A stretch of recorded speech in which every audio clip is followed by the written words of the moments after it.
Frères et sœurs congolais, lorsque je suis arrivé au pouvoir, le pays était dans une situation de crise.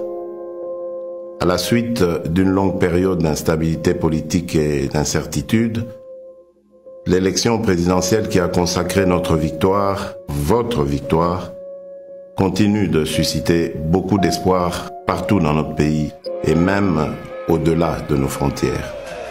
Le jour de mon investiture, je vous ai bien entendu me rappeler « Félix, Papa Lobaki, le peuple d'abord ». Les défis de notre pays sont immenses.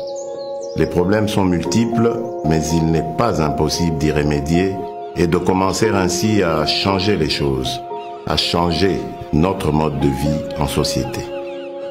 Pour engager le changement, dans le contexte politique particulier de la période après l'investiture, nous avons commencé à travailler avec les moyens à notre disposition. Pourquoi ? Parce que face au désir ardent de changement immédiat qui traverse tout le pays, nous avions décidé de ne pas croiser les bras en spectateurs passifs. Pourquoi ? Parce que quand on veut changer les choses, on n'attend pas de réunir toutes les meilleures conditions. Nous avons lancé le programme des 100 jours. Ce programme ne va sûrement pas résoudre tous nos problèmes en quelques mois, mais il est un début de solution. Nous avons commencé à doter nos villes de certaines infrastructures routières et d'apporter les réponses dans la production agro-industrielle ainsi que dans le domaine de la santé et dans bien d'autres. Nous avons ouvert plusieurs chantiers un peu partout. Ces chantiers, une fois finalisés, vont soulager déjà quelques-uns de nos problèmes.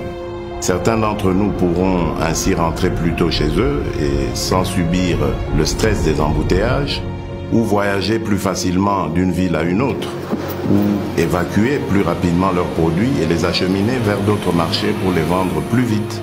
D'autres vont enfin avoir accès à l'éclairage public, à l'électricité, à l'eau dans leurs habitations.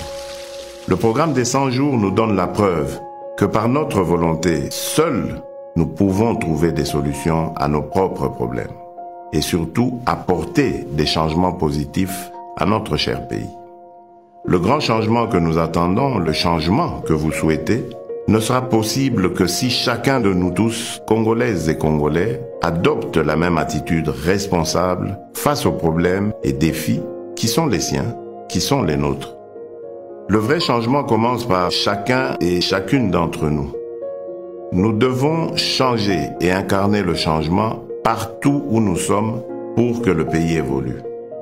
Aussi petit soit l'impact de l'action que vous pouvez prendre là où vous êtes, elle reste importante pour atteindre l'objectif, le changement. À ceux qui sont responsables de la gestion des affaires publiques, le premier signe visible du changement sera celui de votre comportement, de votre compétence dans la gestion de la mission qui vous est confiée par le peuple congolais.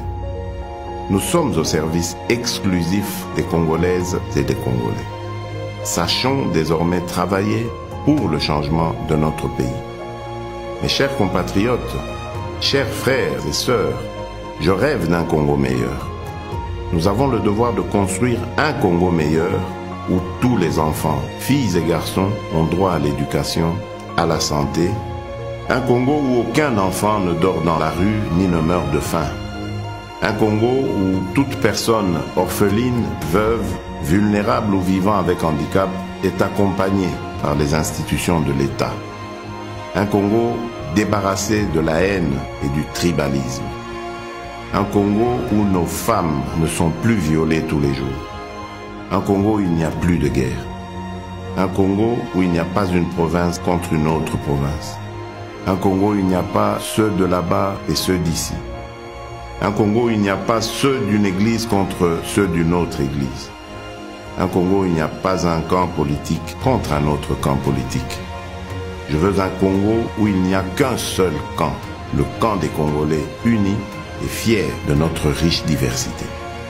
Un Congo de changement des mentalités. Nous avons le devoir de porter le grand rêve et de redonner de la grandeur à notre pays. De bâtir un Congo debout et digne, un Congo des travailleurs responsables, vigilants et gardiens de nos lois. C'est le Congo que je veux pour nous tous. C'est ce Congo-là, notre Congo, pour lequel vous m'avez donné le mandat. Ce Congo est possible si nous acceptons de changer dès à présent. Oui, ce Congo est possible. Que Dieu bénisse la République démocratique du Congo.